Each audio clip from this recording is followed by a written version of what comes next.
Good morning.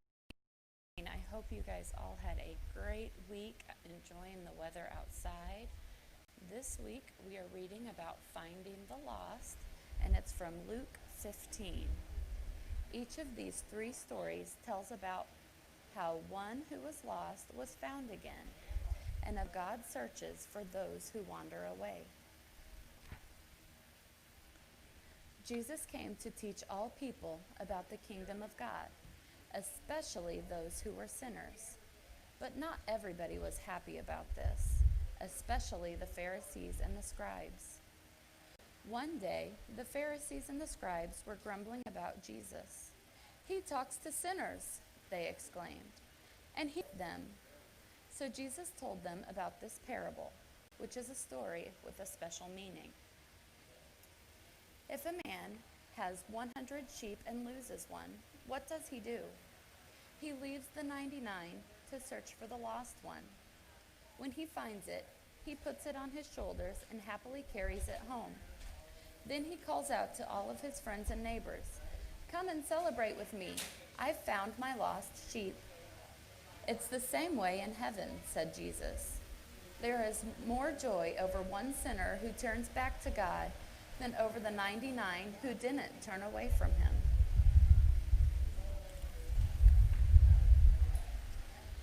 Then Jesus asked, "If a woman has 10 silver coins and loses one of them, what does she do? She lights a lamp, sweeps out the whole house, and searches everywhere until she finds it. And when she does find it, she calls all of her friends and neighbors together and says, 'Be happy for me, I've found my lost coin.'" In the same way, Jesus said to the Pharisees and the scribes, the angels in heaven celebrate over one sinner who turns back to God.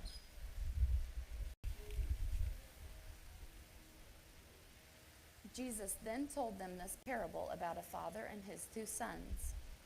A man had 2 sons.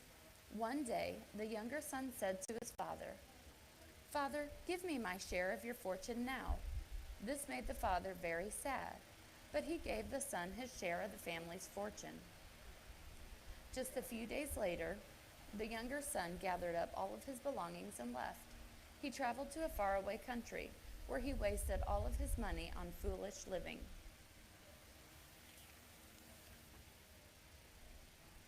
After the younger son had spent all of his money, a terrible famine struck that land. He had no money and no food and no friends. He had to go to work in the fields feeding pigs. He was so hungry that he longed to eat the pigs' food, but no one would even give him any of that.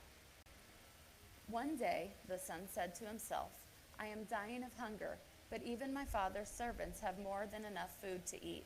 I'll go back to my father and say to him, 'Father, I have sinned against you and against heaven.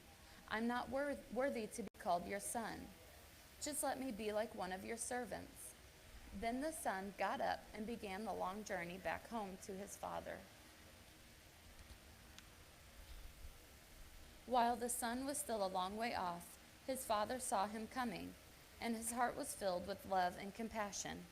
The father ran to him, threw his arms around his neck, and kissed him.